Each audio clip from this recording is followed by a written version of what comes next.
Welcome to the BJCP Tasting Exam preparation course from the Brewers Anonymous Homebrew Club. This is the start of section 2 called Complete Every Score Sheet. And this is lesson 1, and we're going to be explaining completeness, at least in terms of the score sheets that you're going to be filling out for your exam. But before we start, here's our usual disclaimer. This episode and this series is not affiliated with, nor endorsed or checked by the BJCP, the AHA, or any other organizations discussed in any episode of this series. This is sort of a foundational lesson for some future sections that are coming up. This is going to explain why it's important to have a complete score sheet. Now, what we complete the score sheet with, what information we fill in, and how we get that information to fill it in, those are ideas that are going to be explored in future sections. This is going to set up what we need to look at, make sure we're filling out, and just as importantly to all of that, why it's so important in this exam. So let's get started on that idea. So in this lesson, we're going to cover what we mean by completeness in terms of our exam score sheets, some completeness don'ts, and why completeness is so important in this tasting exam. When we talk about completeness and completeness score sheet, the first thing that likely comes to mind is making sure all sections of the score sheet are filled out. And that is a great start because that is one thing we absolutely want to do. Each section of the score sheet has a specific purpose, and we're going to break that down in the next lesson. Now, while filling each of those sections out is important in and of itself, what you fill those sections with is also incredibly important. When you write out your evaluation, you want to make sure that you are remarking on all beer characteristics, no matter how on point or how off you are, at least to an extent, of the beer's characteristics. Making sure each one is noted on your score sheet for each beer is the biggest thing you can do to help yourself reach a passing score on the tasting exam. The best part of all this is that those characteristics that you need to remark on are right in front of you on the examinee score sheet, and we're going to take a closer look at that in lesson 3 of this section, because knowing that going into the exam is one of the best things to be aware of. Some would argue the single best thing to be aware of, including myself to a degree. Along with nailing those characteristics, you also want to make sure you are fully expressing your experience with the beer. And what I mean by that is the difference between saying there's a large amount of hop aroma and then saying something a little more expressive like strong, pungent citrus, orange, and grapefruit rind of zest and pith up front with a medium overripe mango and faint dank hop aromas. I'm sure you noticed right off the bat, without even putting it on the screen, the difference between those two statements. And there's going to be several lessons on descriptors, vocabulary building, and study tools in this course to help you get as much detail across as you can when evaluating the beer.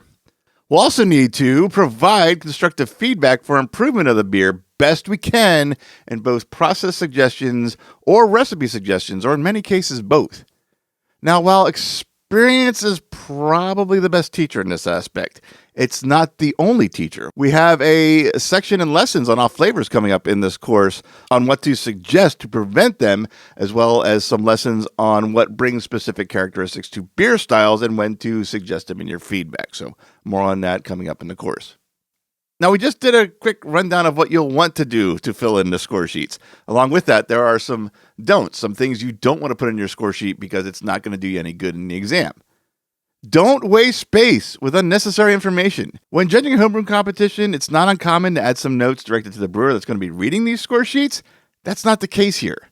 This is not a competition. The brewers of these beers will never see these score sheets. So adding something like, great job brewing this beer, I'd love another, is wasting space that could be used for one or two more descriptors that could give you more points in your final score on your exam.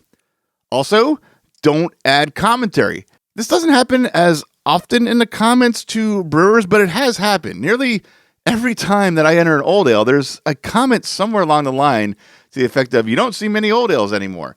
That's more wasted space in an exam situation. That says nothing about the beer that's being judged and nothing about your evaluation of the beer. A competition, sure, that's okay. It's not necessary, but it's okay to do that.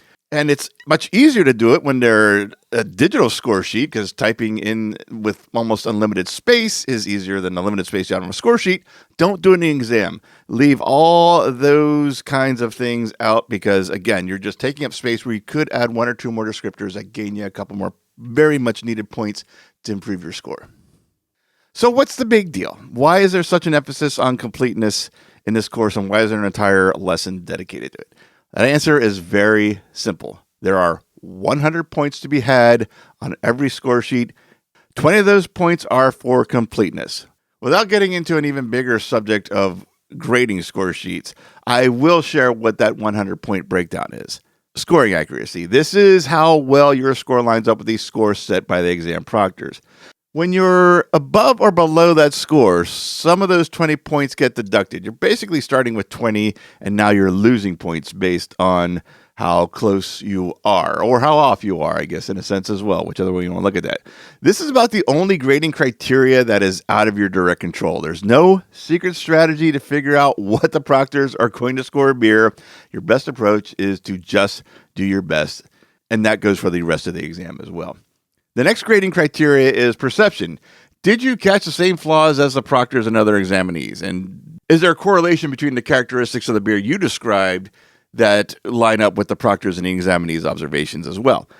Key here is make sure you note everything you're picking up on and don't add something you're not picking up on just because you think someone else might. Next grading criteria is descriptive ability. Are you fully describing the intensities and characteristics of all aspects of the beer? And are you noting when they are and aren't related and appropriate for the style of beer you are judging this sample as? Feedback.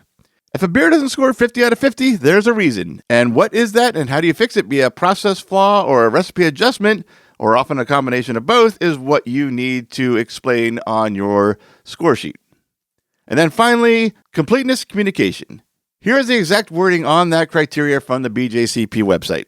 Completeness communication, 20 points per beer. A complete score sheet should have well-organized, legible, and have informative comments that fill all available comment space. Checkboxes for stylistic accuracy, technical merit, and intangibles should also be marked. This aspect of the score sheet is generally consistent with the level of descriptive information and feedback conveyed by the examinee. So this was a lot about a very little in this lesson. We hammered home why completeness is important, but we haven't really explained how we're going to complete our score sheets. Well, I just want to reiterate that is basically what most of the rest of the course ahead of you is about. So don't get discouraged. Stay with these last couple lessons in this section. They're important to have in your head and already be familiar with before you get to your exam. And then we'll get into really filling out these score sheets the best we can. So let's move on to those next couple of primer lessons in this section, and then we'll really start digging in.